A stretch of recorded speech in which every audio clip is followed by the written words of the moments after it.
삼성동 코엑스에 있는 별마당 도서관과 영풍문고의 기묘한 동거에 대해서 다뤄볼까 합니다.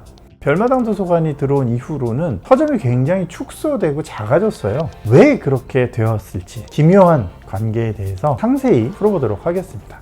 안녕하세요, 박노성입니다. 한국 사람들은 책을 안 읽는다. 예전부터 수도 없이 들었던 말입니다.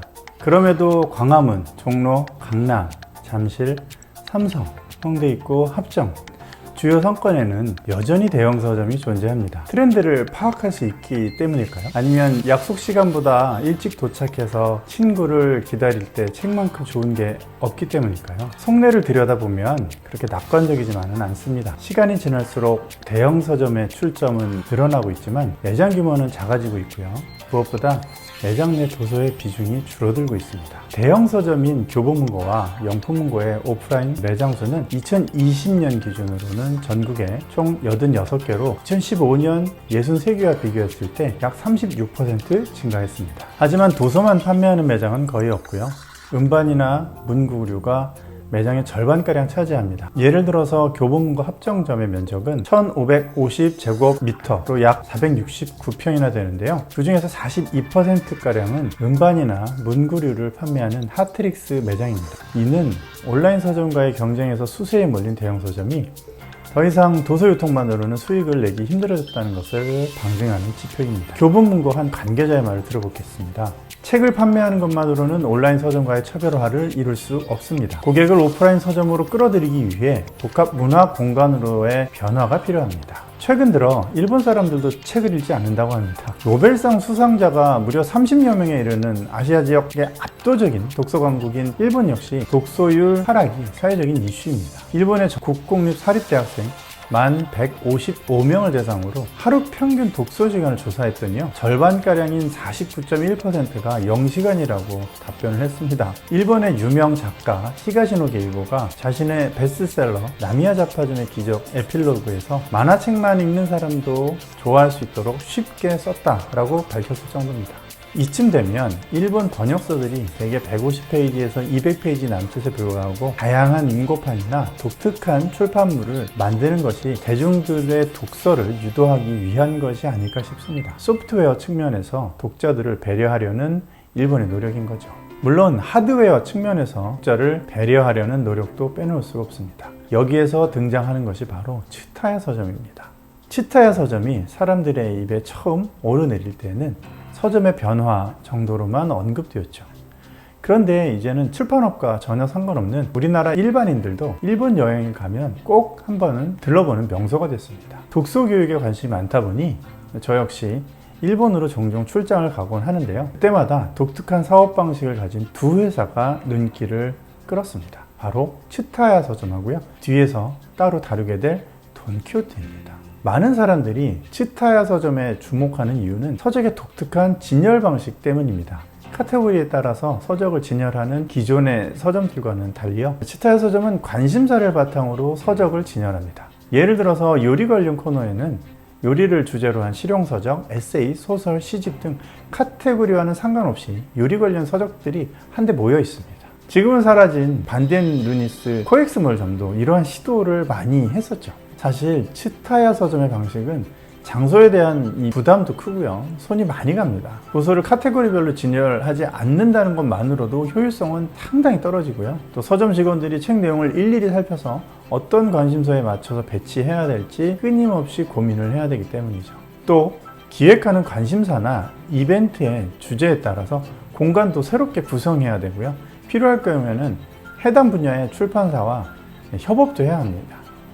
문학동네 출판사에서 반디앤 루니스 서점과 손잡고 김영하 작가 컬렉션을 기획했던 것처럼 말이죠. 이는 당시에는 인지도가 높지 않았던 김영하 작가의 잠재력을 믿었던 출판사와 대중의 기호를 파악했던 서점의 효과적인 협업이었습니다. 다만 이런 기획을 지속하려면 서점이 해야 할 일이 생각보다 많습니다. 다양한 악기로 연주하는 오케스트라에서 반드시 전체를 지휘하는 지휘자가 필요한 것처럼 넓은 시야를 바탕으로 서점 전체를 지휘하는 도서 관련 전문가가 필요합니다. 단순히 컨셉의 변화 혹은 차별화 전략으로 흉내내듯 접근하기에는 서점이란 사업은 고려할 게 너무나 많기 때문입니다. 츠타야 서점의 CEO 마스다 무네아키는 온라인이 중심인 세상에서 오프라인 서점이 성공하려면 즉시성과 직접성이 필요하다고 강조합니다. 이는 온라인 쇼핑몰이 중심이 되는 상황에 위기를 느낀 문해학기가 오프라인 매장이 살아갈 방법을 고민한 끝에 발견한 비결입니다. 그럼 하나씩 살펴볼까요?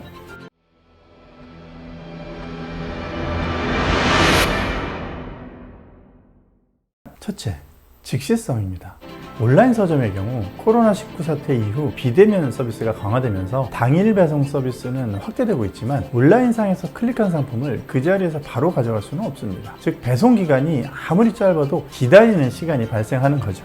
심지어 제품에 따라서 차이도 있습니다. 당연히 가전제품이라면 기다리는 시간이 길어도 문제될 게 없겠죠. 그런데 저녁 식사 때 한우 고기를 먹으려고 한다면 2, 3일을 기다리는 게 상당히 문제가 되죠. 문해학기는 이처럼 즉시 구매해야 가치가 증가하는 상품이야말로 오프라인 사업에 적합하다고 봤습니다.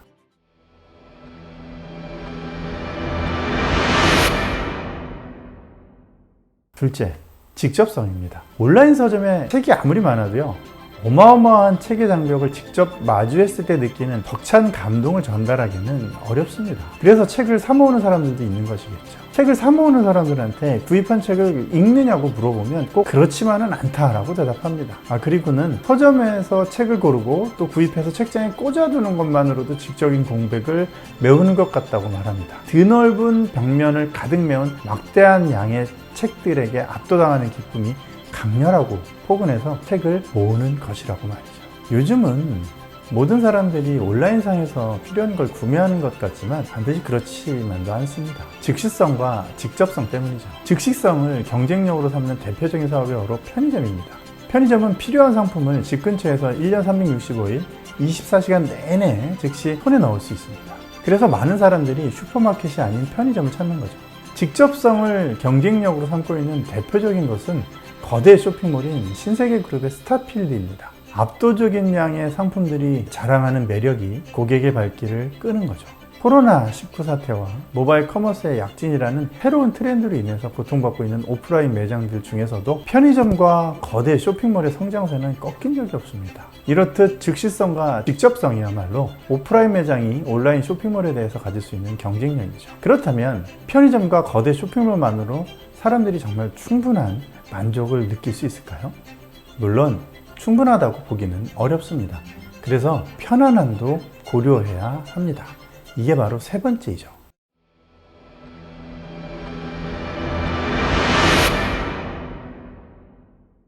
얼마 전에 개장한 현대백화점 더 현대서울은 코로나19 사태의 한복판에 개장했음에도 불구하고 높은 매출을 기록한 걸로 유명합니다. 가보니까요, 쇼핑 중간중간에 쉴 공간이 별로 없는 일반적인 백화점과 달리 더 현대서울의 곳곳에는 테이블과 의자가 있고 또 쉴 공간이 충분하더라고요.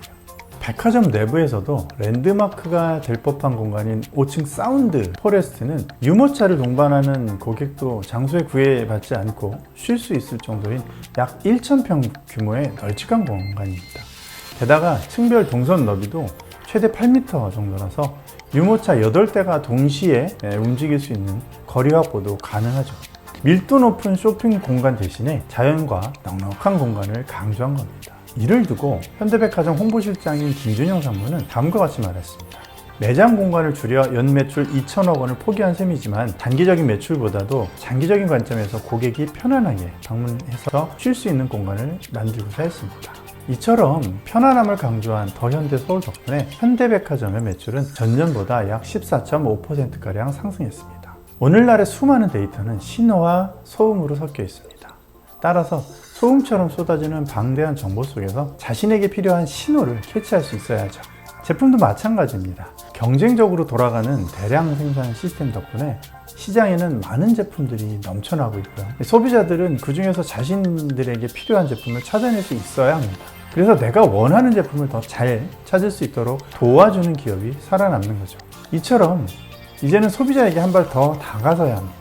노벨 경제학상 수상자인 리처드 탈러 교수가 주장한 넛지처럼 최적의 상품을 추천해 줄 수 있는 제안 능력을 갖추고 말이죠. 이 제안 능력의 핵심은 본질적으로 기획자의 역할입니다. 소비자가 원하는 제품을 공급하는 것보다 더 중요한 것이 소비자의 구매욕을 자극하는 일이기 때문이죠. 즉 소비자에게 필요한 제품을 공급하는 것이 아니라 소비자 스스로 난 저 제품이 필요하다라고 느끼게 만들어야 한다는 겁니다. 그리고 여기서 필요한 개념이 바로 큐레이션이죠. 책 판매에 큐레이션을 적용하는 것이 바로 치타야 서점입니다. 저 역시 끌리는 책이 있을까 싶어서 틈틈이 대형 서점을 찾습니다.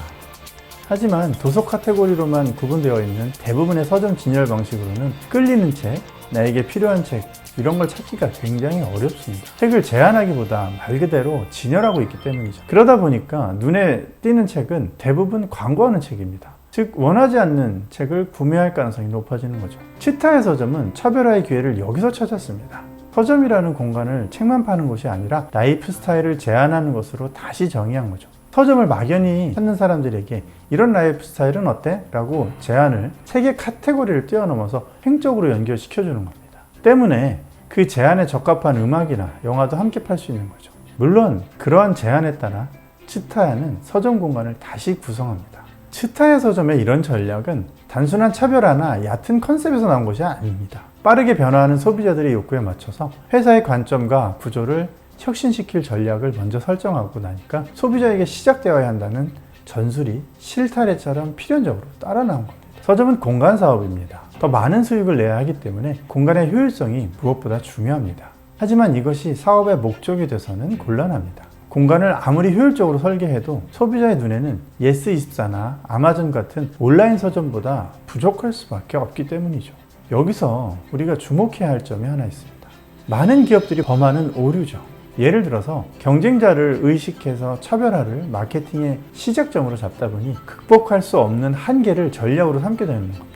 그래서 스스로 인지하지 못한 사이에 소비자들의 인식 속에서 경쟁사와의 간극이 점점 벌어집니다. 치타야 서점의 컨셉인 라이프 스타일 제안도 단순히 차별화에서 시작되었다면 효율성이 떨어진다는 이유로 시도하기 어려웠을 겁니다. 하지만 치타야 서점의 전략은 시작점도 끝점도 모두 소비자였습니다. 이는 기존 서점의 문법이나 구조적인 한계를 신경 쓰면 할 수 없는 일이죠. 이렇듯 공간을 포함한 모든 것을 바꾸는 것이 전략의 범주에 들어갑니다. 효율성과 시스템은 그 다음 문제입니다.